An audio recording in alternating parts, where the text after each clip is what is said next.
madaxweynaha FIFA Gianni Infantino ayaa caasimadda waddanka Rwanda ee Kigali ka furay xafiiska cusub ee horumarinta FIFA. Madal lagu soo bandhigaya xafiiska horumarinta FIFA ee Kigali ee waddanka Rwanda ayaa waxaa si wada jir ugu sugnaa wasiirka arrimaha dibadda waddanka Rwanda Vincent Biruta, wasiirka ciyaaraha Rwanda Arura Mimosa iyo Jean Damascene Sekamana, madaxweynaha xiriirka kubadda cagta Rwanda marka loo soo gaabiyo loo yaqaano Ferwafa. Sidoo kale Wallace Karia, madaxweynaha xiriirka kubadda cagta ee bartamaha Afrika ee Sakafa, Celestine Yaninichi, madaxweynaha xiriirka kubadda cagta ee Jamhuuriyadda Bartamaha Afrika, iyo madaxweynayaasha ururada xubnaha ka ah FIFA ee ka socda gobolka. Waxaan jeclaan lahaa inaan u mahadnaqo madaxweyne Paul Kagame iyo dowladda Rwanda oo fududeeyay furitaanka xafiiskan maadaama ay noo dejinayso goobta FIFA heer aan awoodno in aan ka caawino dhammaan ururada heer gobol horumarinta kubadda cagta,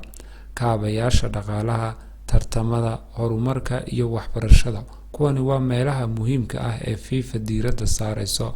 Hawsha xafiiskani waxa ay noqon doontaa in laga hirgeliyo barnaamijka FIFA Forward ee gobolka. Tani waxa ay ka dhigan tahay in la taageero horumarka, la isku duwo barnaamijkan, in laga caawiyo abaabulka tartamada wiilasha iyo gabdhaha, in la kobciyo kubadda cagta haweenka si loo hubiyo in maalgashiga FIFA ay samayso loo mariyo meesha saxda ah, iyo in la hubiyo bariga Afrika. Kubadda cagta ayaa ka soo dhalaali doonta masraxa caalamiga ah. Hubaati waa taa xamaasaduna waa halkan oo ay weheliso xiriirada iyo dowladaha qaybta adduunka ka midka ah. Waxaan abuuraynaa xaalad mustaqbal wanaagsan leh. Sidaas waxaa yidhi madaxweynaha kubadda cagta adduunka ee FIFA Gianni Infantino. Sanadkii 2017 FIFA waxa ay qaadatay go'aanka lagu dhisayo xafiisyada FIFA ee horumarinta gobolada adduunka oo dhan si wanaagsan ugu adeegto ururada xubnaha ka ah uguna dhawaato baahiyahooda.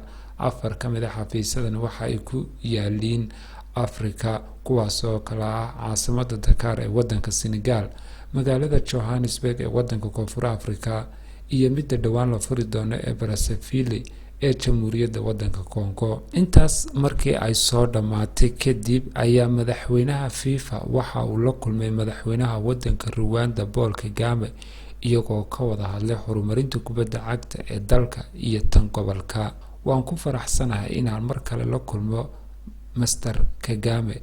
Runtii waa nin jecel kubadda cagta oo u helan kor u qaadida ciyaaraha iyo kubadda cagta oo ah astaan nabadeed oo macnaheedu yahay in la wado qiyamka bulshada ee muhiimka ah, gaar ahaan dhalinyarada bulshada dhexdeeda. Marka laga eegayo aragtida FIFA, waxaan sidoo kale ku qanacsanahay taageerada ay dowladda Rwanda siinayso Ferwafa iyo kubadda cagta gudaha. Waxay gacan ka geysanaysaa sidii aas adag loogu dhisi lahaa kubadda cagta waddanka Rwanda si ay horumar u gaadho. Axmed Qaran, wararka Malcab, magaalada Hargeysa.